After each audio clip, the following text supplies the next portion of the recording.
Chka by Maria Gunko, published on May 23, 2024. In the beginning was the Word, and the Word was with God, and the Word was God. The same was in the beginning with God.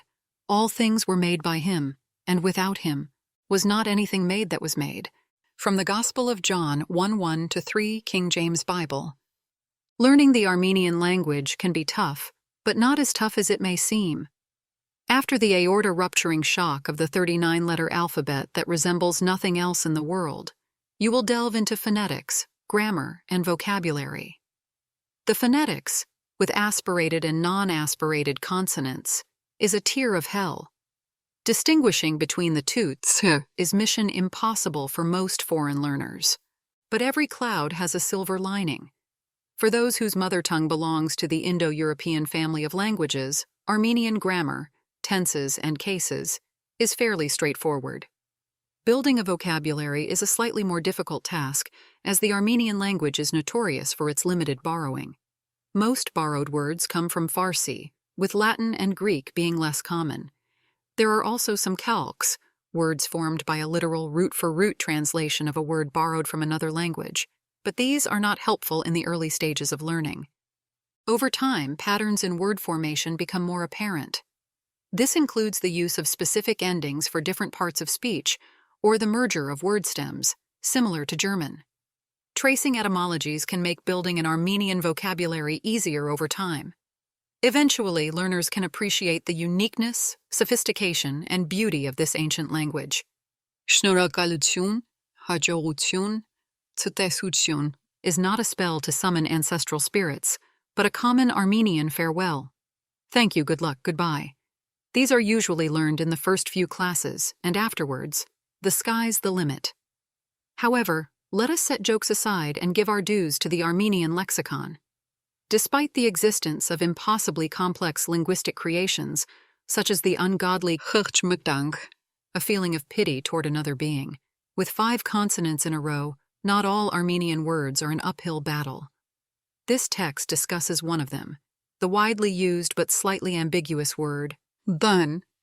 According to the Etymological Dictionary of the Armenian Inherited Lexicon, by Hrach K. Martirosyan, the term dun originates from the Proto-Indo-European root meaning to speak, say.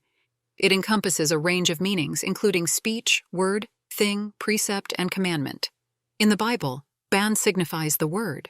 The suffix ban is used in calques from ancient Greek to translate logos, such as geology, երկրաբանություն, or anthropology, մարդաբանություն.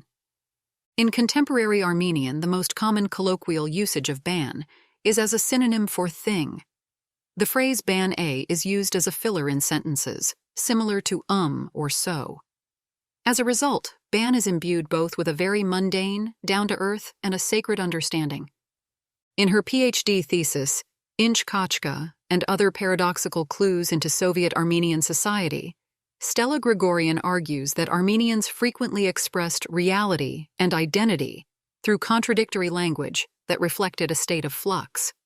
This language helped navigate the complex interplay between opposing forces such as East and West, capitalism and socialism, tradition and modernity, as well as the past and the present, death and survival. Against this background, an exemplary phrase is Chka, which translates to, what is there, not there. It's uncertain when this phrase entered the Armenian language, but it has well established itself, and as my immediate experience has shown, is frequently used in everyday life. While it might be somewhat equivalent to the English phrase, what's up, or how's it going, the subtle nuance of Chka is that it refers to the presence or absence of something, rather than an action. The standard short response to this question is banchka, literally, the thing is not there, or nothing is there. This response is similar to the English phrase nothing much, indicating everything is fine and without major changes. What's up, Chka? Nothing much, banchka. Life as usual. Kyank e inchpes misht. Any news? Nothing, banchka. Sometimes it feels like life is nothing. Kyank voch mi bana.